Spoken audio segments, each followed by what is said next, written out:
महाभारत युद्ध समाप्त होने पर धृतराष्ट्र ने श्री कृष्ण से पूछा, मैं अंधा पैदा हुआ, 100 पुत्र मारे गए। भगवान, मैंने ऐसा कौन सा पाप किया है जिसकी सजा मिल रही है?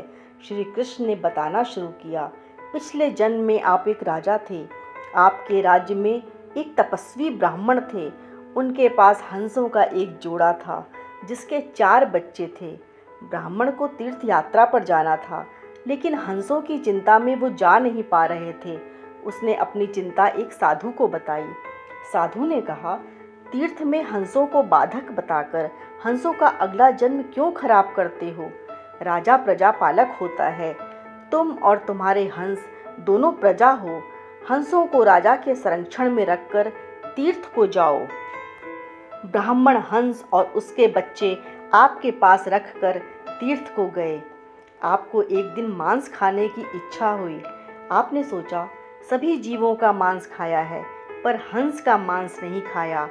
आपने हंस के 2 बच्चे भून कर खा लिए। आपको हंस के मांस का स्वाद लग गया। हंस के एक एक करके 100 बच्चे हुए और आप सबको खाते गए। अंत में हंस का जोड़ा मर गया। कई साल बाद वो ब्राह्मण लौटा और हंसों के बारे में पूछा तो आपने कह दिया कि हंस बीमार होकर मर गए। आपने तीर्थ यात्रा पर गए उस व्यक्ति के साथ विश्वासघात किया जिसने आप पर अंधविश्वास किया था।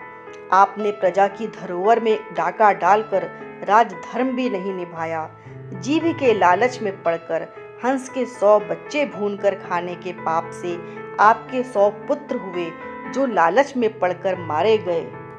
आप पर आंख मूंदकर भरोसा करने वाले से झूठ बोलने और राजधर्म का पालन नहीं करने के कारण आप अंधे और राजकाज में विफल व्यक्ति हो गए। श्री कृष्ण ने कहा, सबसे बड़ा छल होता है विश्वासघात। आप उसी पाप का फल भोग रहे हैं। जय श्री कृष्ण।